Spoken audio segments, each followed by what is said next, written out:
আসসালামু আলাইকুম রহমতুল্লাহি বারকাতুহু। তো আজকে আপনাদের একটা ফাইটার বা ফ্লায়ার কবুতর তৈরি হতে বা জেনারেশন মডিফিকেশন করতে কি পরিমাণ ধৈর্য, সময় এবং কষ্ট হয়, এটা আপনাদেরকে কাগজ কলমে প্রমাণের সহিত হাতে কলমে দেখাবো। তাহলে এই যে কবুতরটা দেখতেছেন, ইনশাল্লাহ এইটা সহ আরও 8টা কবুতর আমি আপকামিং টুর্নামেন্টের জন্য রেডি করতেছি। তার মধ্যে এই একটা কবুতর, বর্তমানে কবুতরটা আছে 4 থেকে 5 পরে। তো প্রথমে আমি ওর চোখ এবং ডানা আপনাদেরকে দেখাচ্ছি। তো এই কবুতরটাকে ভালো করে দেখেন। এবার আমি এর প্যারেন্টসকে আপনাদেরকে দেখাবো এবং তার বাবা মানে কোথা থেকে মূল কবুতর কারা এবং কোথা থেকে আসলে এ আসছে বা এর সৃষ্টি হয়েছে, এটাই আপনাদেরকে পালাক্রমে এক এক করে দেখাবো। তো এখন যে হাতে কবুতরটা দেখতেছেন, এইটা হলো ওই যে বাচ্চাটা দেখালাম ওর বাবা। তো এইটা হলো ওর বাবার পর।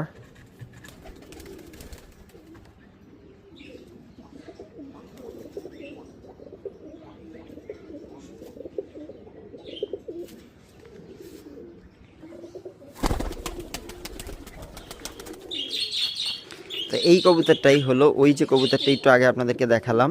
তো এই কিন্তু বাবা মেয়ে, ঠিক আছে। এবার ওর মাকে আপনাদেরকে দেখাচ্ছি। তো এইবারে এই কবুতরটা একটু দেখেন।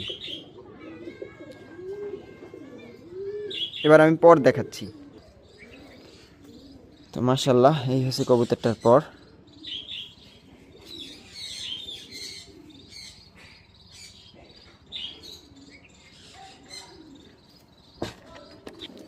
এই হচ্ছে কবুতরটা, আমি ছেড়ে দিচ্ছি। এই যে কবুতরটা দেখতেছেন, তো এই নর এবং এই মাদির আসলে বাচ্চা কিন্তু ওই কবুতরটা। এই নর আর এই মাদি থেকে কিন্তু এই কবুতরটা বেরোইছে।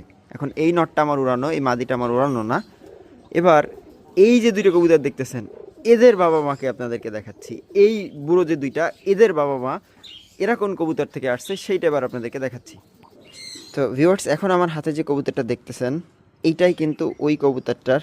আসলে আমার একটু এক হাত থেকে ফোনে ভিডিও করা, এক হাত থেকে ধরে রাখা একটু কষ্টকর। তাহলে এই যে কবুতরটা দেখতেছেন, এই দুইটা হয়েছে ওই প্রথম বাচ্চাটার দাদি। তো এইটা হচ্ছে ওদের বাবা মা। এই যে এই হলো এরপর।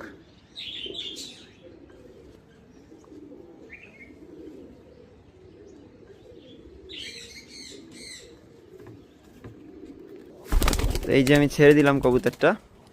এখন এই যে মাঝখানে যে বসলো, এইটা হলো এই যে এই নটটা, এবং এই যে নটটা দেখতেছেন, ওর মা কিন্তু এইটা, ঠিক আছে। এই নর মাদির মা কিন্তু আসলে এইটা, এই নরের এই মাদির ব্লাড আবার আলাদা।